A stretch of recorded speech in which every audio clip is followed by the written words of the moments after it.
সরকারি নিয়মনীতি তোয়াক্কা না করে জয়পুরহাটে ৩ ফসলি জমিতে চলছে পুকুর খনন ও মাটির বিক্রির মহোৎসব। নদী রক্ষায় বাঁধের মাটি অবৈধভাবে কেটে বিক্রি করছেন স্থানীয় প্রভাবশালীরা। দিন দিন ৩ ফসলি জমি কমায় প্রকট হচ্ছে খাদ্য ঘাটতির আশঙ্কা। উৎপাদন লক্ষ্যমাত্রা ব্যাহত হতে পারে বলে সতর্ক করেছে কৃষি বিভাগ। বান্ডেল থাকলে প্রতি সেনমানিতে টাকা বাঁচবে। বিকাশ সেনমানি বান্ডেল কিনে জিতুন প্রতি লেনদেনে। কৃষি অর্থনীতি নির্ভর জয়পুরহাটের অধিকাংশ কৃষকই বদলাচ্ছেন। মাছ চাষ ও মাটি বিক্রির লোভে ৩ ফসলি জমিতে খনন করছেন পুকুর। জেলা সদরসহ বিভিন্ন উপজেলার মাঠে ভেকু দিয়ে চলছে মাটি খননের মহোৎসব।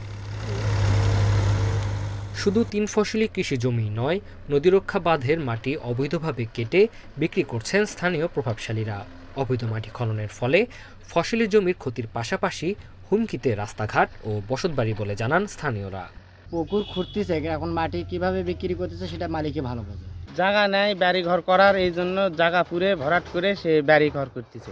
পুকুর খুঁড়ি করছে গভীর করে, তাতে পার্শ্ববর্তী জমির মাটির আসে ধসে নামে।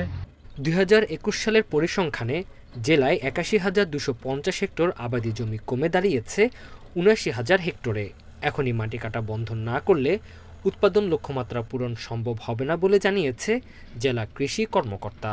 কৃষি জমি অকৃষি খাতে প্রতিনিয়ত চলে যাচ্ছে, এতে করে আমাদের আবাদি জমি কমে যাচ্ছে। আর আবাদি জমি যদি কমে যায় সেক্ষেত্রে আমাদের খাদ্য উৎপাদন কমে যাবে।